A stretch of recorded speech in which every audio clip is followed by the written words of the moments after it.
What's this? A real challenge? You've finally caught my attention.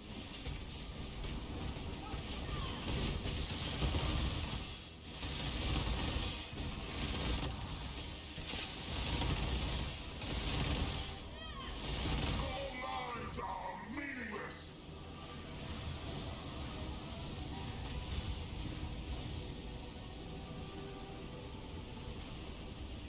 Obliteration! Creation itself! You The are others nothing! found strength in their projection. They became reliant on it. Not so foolish.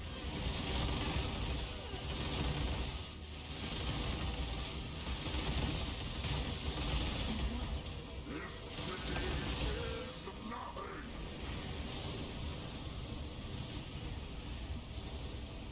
Glorious waves!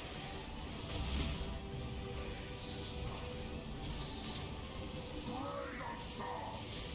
Creation itself!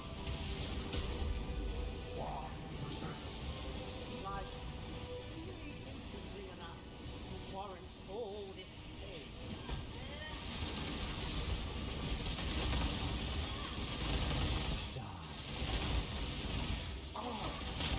See beyond.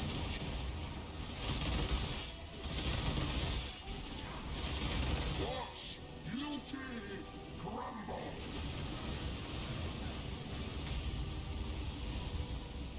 Creation itself. Pointless. Rain of stars. Glorious waves. Creation itself. Yes.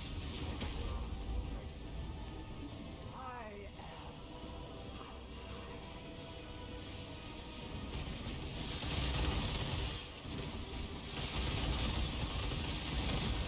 Everlasting fire.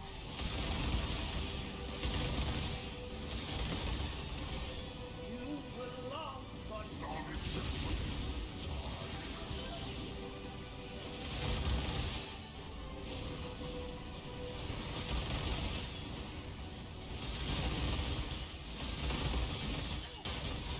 Is doomed.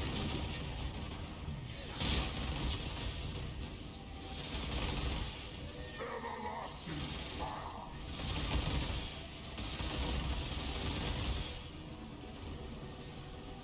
feel the thrill of the force.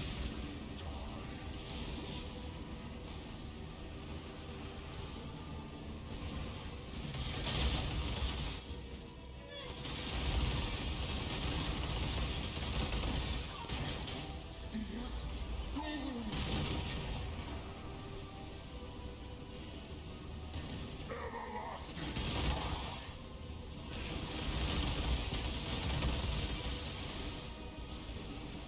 You belong for Non-existence.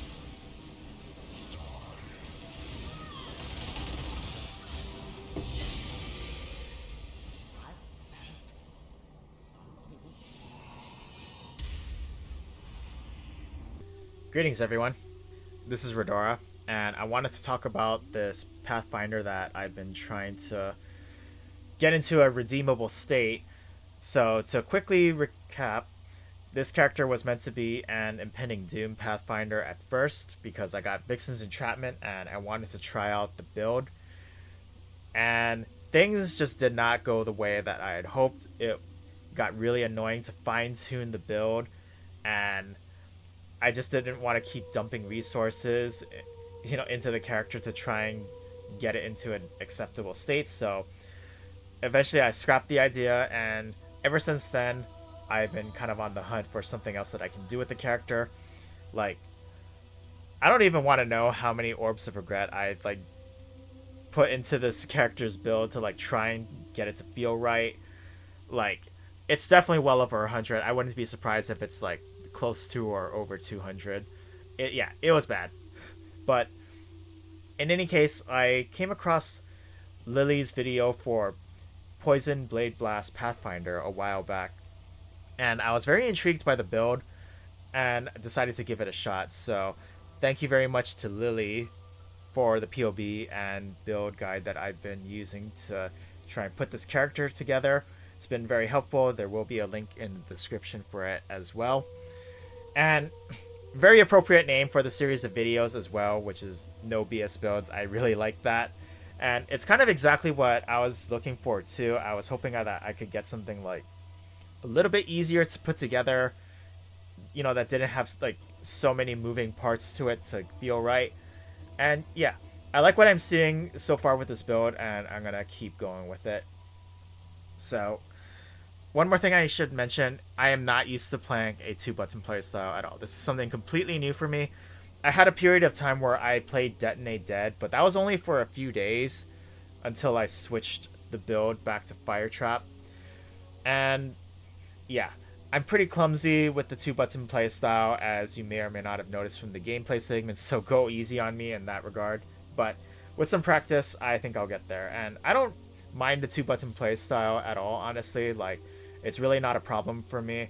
It kind of just it is what it is. I don't love or hate it. As long as the build is interesting and fun, it works for me. So let's get into the gear.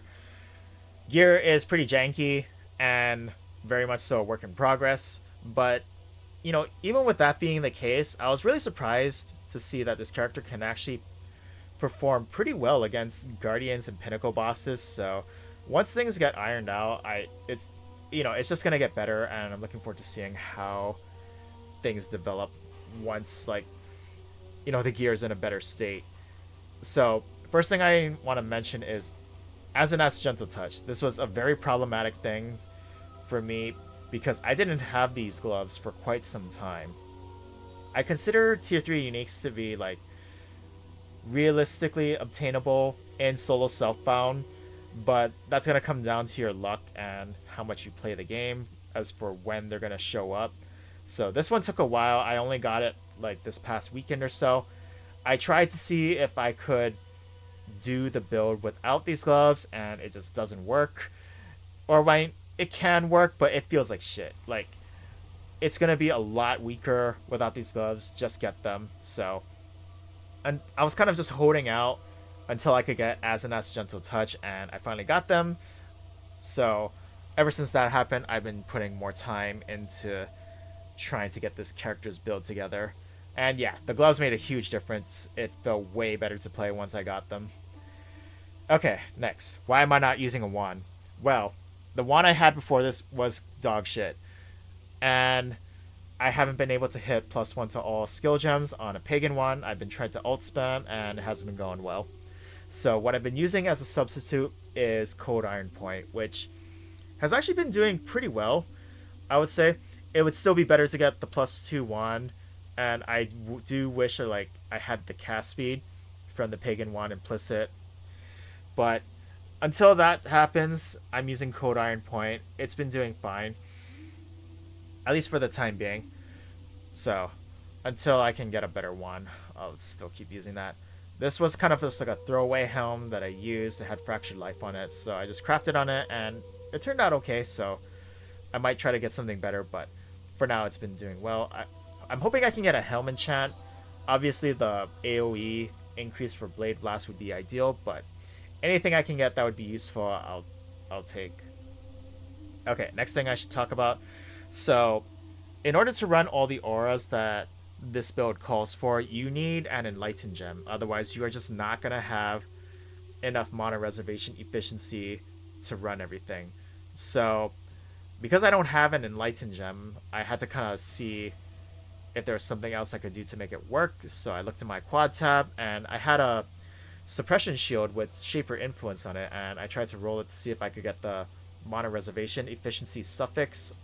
And yeah, this is kind of what I ended up with, and honestly, I'm pretty okay with this. The +1 to totems is completely useless, obviously, but everything else is like a combination of stats that, you know, I'm actually okay with. So I might rock this for a while longer. I don't know if I can really like get something that's better than this for quite some time unless I use a shitload of essences. I don't know. We'll see. Amulet is a pretty basic +1 amulet. I anointed Toxic Strikes for the time being because it's really cheap, and the poison chance helps a little bit with the jewels. And I would like to get Natural Remedies, but I don't have the oils for it at this current moment. So after I run some Blighted maps, I should be able to get that, and I'll have better uptime on my flasks, which is another thing that I'll talk about in just a second. Ming's Heart, I also got just this past weekend. I feel like there are substitutes that you could use instead of this if you don't have it, but because it's such a big damage boost, I would be inclined to agree if someone said that this ring is mandatory for this build, but it's not quite as bad as Asenath's Gentle Touch. Like, the build just doesn't feel right at all without the gloves. Without this, like, you'll definitely be a lot weaker, but it's not, you could definitely still play this build. You know, it shouldn't be too much of an issue. Lightning Coil, I had this before from Heist. It just popped out of a chest, but if I hadn't gotten it that way, then what I would have done is farm either Cemetery or Graveyard to try and get the cards for it. It's a pretty easy one to target farm, which is kind of nice. Ring, nothing too special. I definitely would like to get an upgrade for this, but the cast speed on it is really nice, especially because I don't have a proper wand. Belt, I'm actually kind of okay with this. It's missing a prefix, so I might just slam an Exile into it and see what happens. But yeah, I had a crystal belt with influence on it, so I just used blue harvest juice to get it to Hunter influence. And yeah, it actually rolled a pretty nice roll for chaos damage and life as well, and the strength really helps me out too. I've been having some troubles getting strength in the past for this character. I also got the belt enchant too.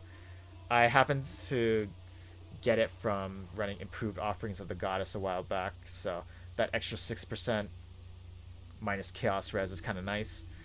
Boots, nothing too special, but they're pretty solid for now, so I'll just keep using them.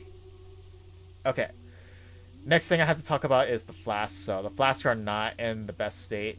I just tried to get the increased charge recovery on everything, but the Topaz flask I realize is problematic because I need the max roll for the increased charge recovery, because there are some small instances where I don't have 100% uptime on this flask, which is a big problem because it could like leave an opening where I suddenly get killed because I take a bunch of lightning damage from Lightning Coil and it's not getting reduced by the Topaz Flask. So I definitely will be rerolling this when I get more ult orbs that I can use to spam on it. And same with the Quicksilver Flask, I need to get the movement speed on it. Like I said, work in progress. Pretty janky, but we're getting there. Alright, passives. I don't have quite as much to talk about here. I was lucky enough to get a Cluster Jewel relatively easily while farming on my Elementalist.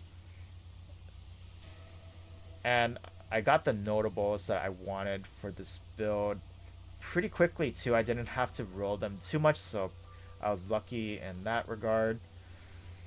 Jewels, since I have Toxic Strikes anointed for now, I don't really need the poison chance from Jewels, but once I change that, I'll have to put Poison Chance jewels back in, which shouldn't be too big of a deal. I just gotta roll some better ones once that happens.